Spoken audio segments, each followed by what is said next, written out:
आप पहले अपना नाम बताएं। जयप्रकाश चतुर्वेदी। चतुर्वेदी जी, सबसे पहला सवाल ये है कि एसआईआर पर जो चल रहा है हिसाब किताब, उसे आप कैसा देख रहे हैं? एसआईआर के मामले में कंगना रनौत ने कहा है कि एसआईआर एक बहाना है, काम काई कोई काम नहीं है राहुल गांधी के पास, इसलिए फालतू ये सब अनाप शनाप मुद्दे लेके आ जाते हैं एसआईआर का, वोटर लिस्ट का। दरअसल ये भी एक मोहब्बत है, क्योंकि राहुल जी ऐसे लोगों को पसंद करते नहीं हैं, तो ये चाह रही हैं कि किसी तरीके से हमारे तरफ देखें, आकर्षण बढ़े उनका हमारे प्रति। लेकिन ऐसा होने वाला नहीं है भाई। गंदे नाले में कौन डुबकी लगाने जाएगा?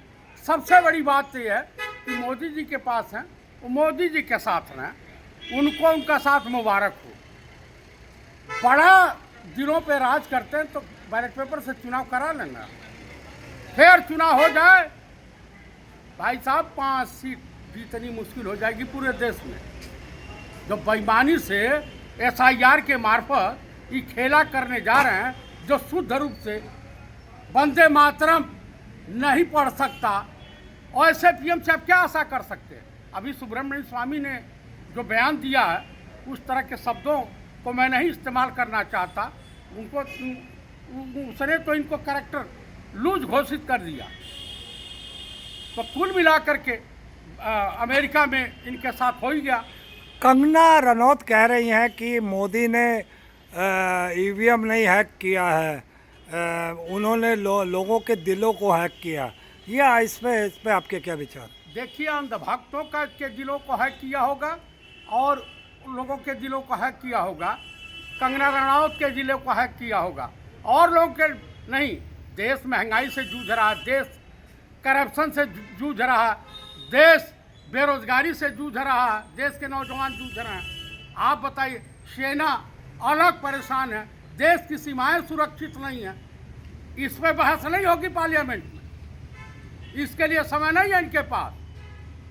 अरुणाचल को चाइना अपना हिस्सा बता रहा है कि उनकी ज़मीन है, उस पर सूसू निकल जा रही है माननीय प्रधानमंत्री राजा बाबू की। आप मुझे बता दीजिए, इस तरह का पीएम न हुआ है न होगा। 3 देशों की यात्रा में जा रहा है, जबकि अभी लोकसभा सत्र चल रहा है। कैसे देखते हैं आप इसे? ये भगोड़ा आदमी है, इसको क्वेश्चन विहीन पार्लियामेंट चाहिए, मीडिया विहीन देश चाहिए।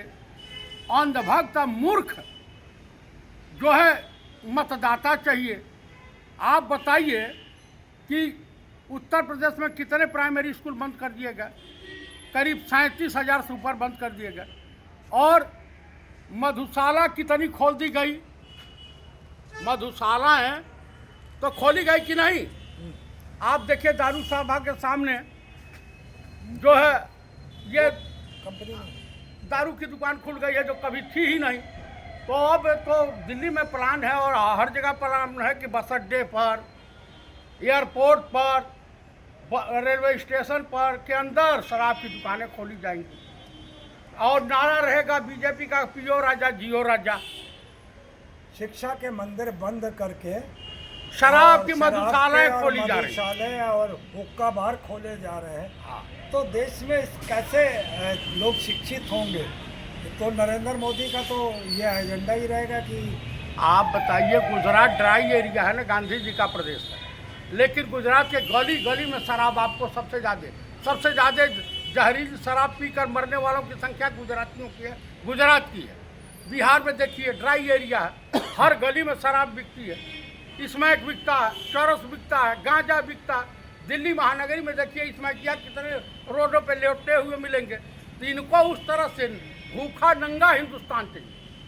अरे पंडित नेहरू को मैं धन्यवाद देता हूँ, सत सत नमन करता हूँ कि उन्होंने स्कूल कॉलेज बनवा दिए, IIT IIM और तमाम तरह के इंस्टीट्यूशन खोल दिए। नहीं तो आज वोट देने लैट्रिन रूम में जाना पड़ता, क्योंकि मोदी जी ने बाथरूम बनवाया और कुछ नहीं बनवाया। तो आप देश की हालत इतनी खस्ता हो चुकी है, देश में रुपया लगातार गिर रहा है। मनमोहन सिंह की इज्जत थी, इनकी तो ना इज्जत है, न आबरू है, न मान है, न सम्मान है। जो अपनी पत्नी का नहीं हुआ, जो अपने माँ बाप का नहीं हुआ, वो देश का हो सकता है। आप व्यक्तिगत सवाल कर रहे हैं, व्यक्तिगत कमेंट मुझे समझ में नहीं आया। आप बताइए 50 करोड़ की गर्लफ्रेंड किसने कहा? कांग्रेस की विधवा किसने कहा? फिजिशियन बछड़ा किसने कहा? और जो है सोनिया जी के बारे में क्या क्या नहीं टिप्पणी किया? तारुका सुपनखा किसने किया कहा पार्लियामेंट में? तुम कहो तो ढीला, हम कहें तो करेक्टर ढीला। प्रधानमंत्री है देश का। प्रधानमंत्री नहीं, प्रधानमंत्री है।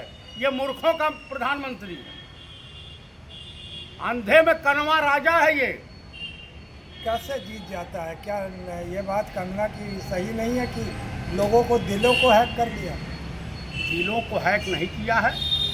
आप बताइए इस देश में आदर्श आचार चुनाव संहिता बाकी रह गई है? नीलाम तो हो गई थी बिहार में, 10-10 हज़ार चुनाव के दौरान आपने लोगों के खाते में डाला। ये रिश्वत नहीं तो और क्या, ये करप्शन नहीं तो और क्या है?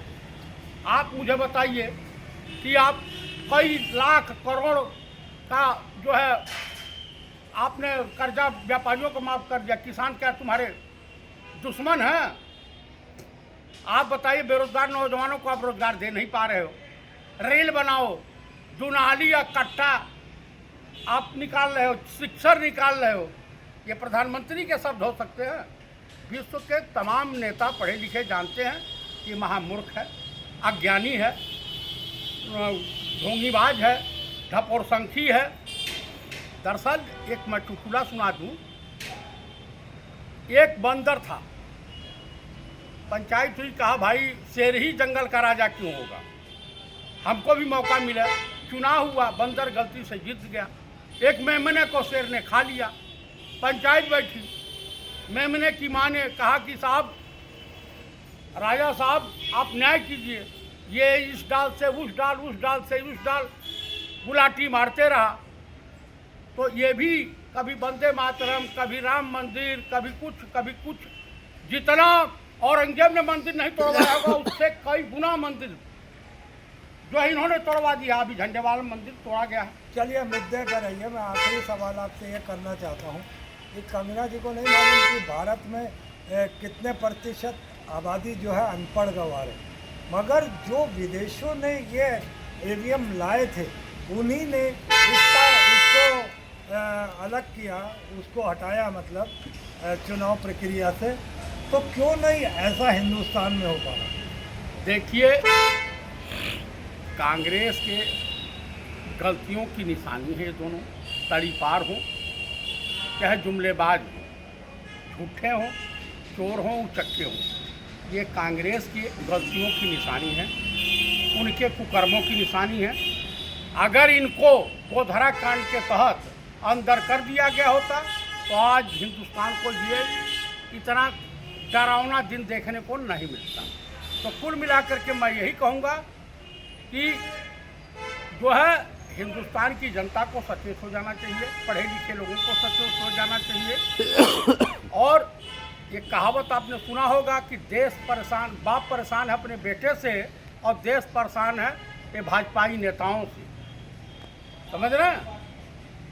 उसके बाद आप जान लीजिए कि कभी कभी खून से सनी हुई शमशीर जीत जाती है और सभी विपक्षी हार जाते हैं और ईवीएम मैया के सहारे भाजपा चुनाव जीत जाती है। चलिए, बहुत बहुत शुक्रिया आपका हमारे साथ बने रहने के लिए। धन्यवाद।